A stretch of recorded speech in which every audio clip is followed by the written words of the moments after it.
Coming up on the Lakeside Loop, the faculty puts together their intramural team. Mr. Ausen shaves his head. And we cover robotics for the first time this year. The Loop starts now.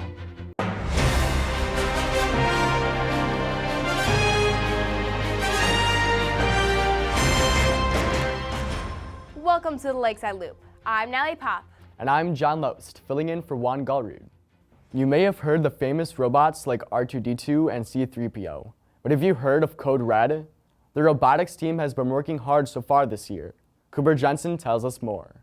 It's definitely a lot of fun. The environment's really cool. Everybody's friends with each other, and it's a really fun environment, and you get to build off of each other and have a lot of fun. We are going to make a better in-feed, definitely, because The game field this year is really cool in my opinion. I like how we can shoot discs and then we don't have to worry about like grabbing them from off the field, because one year we had to worry about that. So that's really nice, and I like just being able to like figure out how to shoot discs out of a robot and get points off of it. So that's pretty cool. I feel very strong about robotics. I've done it ever since freshman year, and I've been in love with it ever since. So our goals for this year are definitely to build like bigger teams and to have a stronger like team composition with everybody. As president, I kind of have to control all that, and definitely to get more sponsors and more money, because we are definitely struggling with that right now. Good luck in the future. This Sunday at 4 p.m., Lakeside is going to be having its annual Christmas concert. We invite anyone to come and watch the various groups perform and join us in celebrating Jesus' birth.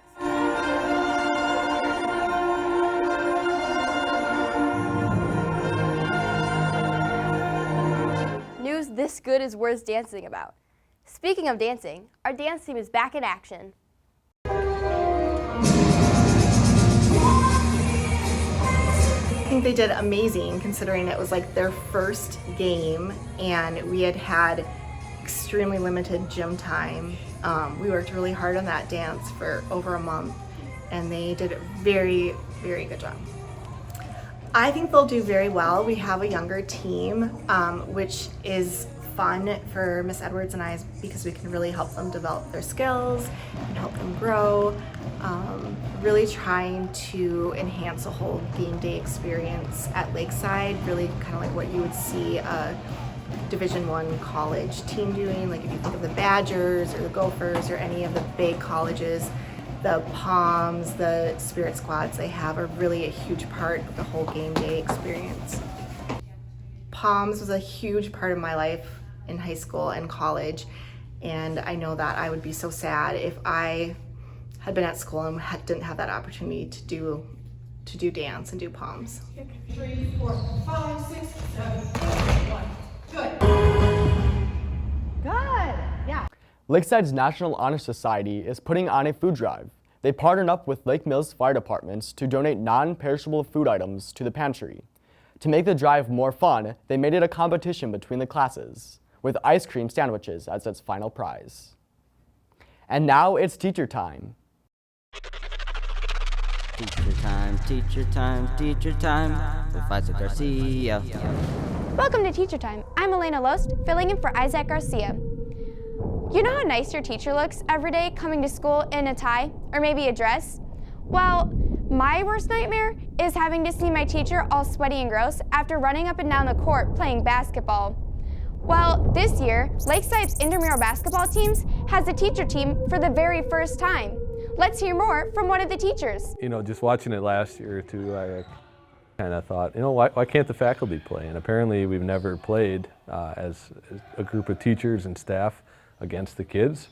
And I still like to compete, as do a lot of the other teachers. And we thought, you know, let's put a team together and let's go play against some kids and let's go beat some kids too while we're at it. That's kind of fun. So, yeah, growing up for a lot of us, we watched the Dream Team in the early 90s just dominate Olympic basketball, and so we kind of went off that. But instead of being the Dream Team, we're the Nightmare Team.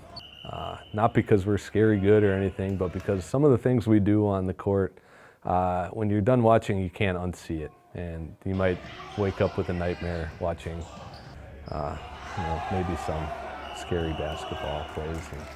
A very serious off-season regimen, and we run people through our boot camp and our morning practices, morning lift.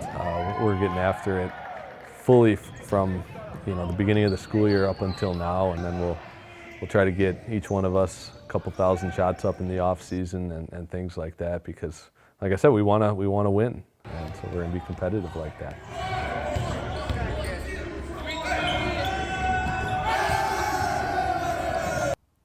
Last Thursday, a shock came to the students here at Lakeside. A new bald head was spotted among the teaching staff. Here are some comments on Mr. Ausen's new hair or no hairdo. Back in the month of September, I had made a little bit of a wager with both the boys and the girls cross country teams, saying that, one, if you both qualify for the state championships, I will shave my head. And then on top of that, the guys also had a bit of a wager as well, saying that if you guys bring home a trophy from the state championships, I will shave my head. Both things happened. So therefore, goodbye flowing locks, hello chrome dome. I thought it'd be kind of a fun little incentive, and at the same time, for the purposes of the fact that I don't think anyone here has ever seen me with a bald head, because the last time I did it was 16 years ago, which is even longer than most of our students, even at Lakeside, were even born. So I thought it'd be kind of a fun little thing to throw in there, and besides, doesn't really hurt or harm me, except it did make my head cold. People have been asking me and Mr. Leckwey, what's with Mr. What do you think of Mr. Ausen's haircut? I said, I've been here for so many years, and his name is so closely spelled to mine. I mean, I go in my mailbox, I get his tests and his quizzes put in my mailbox. All of a sudden now he gets his haircut, and everybody's going to think I look like a bald Ben Stiller. It's very accurate. You know, I'm not a big fan of the short hair, so I'm not really a big fan of his short haircut either. I think it was better before. I think longer hair just looks better. That would be my choice. Thank you for all your feedback. There are certain people around at Lakeside you get to see every day, but do you really know what they do? Some of those people might be the lunch ladies. We tracked one down to see what they actually do. Well, I worked at a public school for 21 years. Before I started here, I like the respect that most of the students show the staff and the adults. I enjoy looking for new menu items and planning the menus. We try to find new recipes. Sometimes the government will send out new recipes, and sometimes I just go looking for new recipes. I look at what's kind of trending in restaurants and see if it's something we might be able to do. If it's feasible, we have a set price and we have to kind of stay within that. And we have lots of rules we have to follow. So you'll see that, on any given day we have 2 fruits, 2 vegetables, and a main entree, and then we always have the milk. Fruits we can serve like whatever we want. We try to do a variety. Vegetables, we are required to do so many different kinds of vegetables in a week. And then they have some categories called additional and other. I love my coworkers. I really do. We get along really well. We have a lot of laughs this year. Mrs. Arndt is new this year, and she really adds a new piece to our group, and it's really good. And now, you're in the loop. I'm Natalie Pop. And I'm John Loest, filling in for Juan Gulliard. Thanks for watching.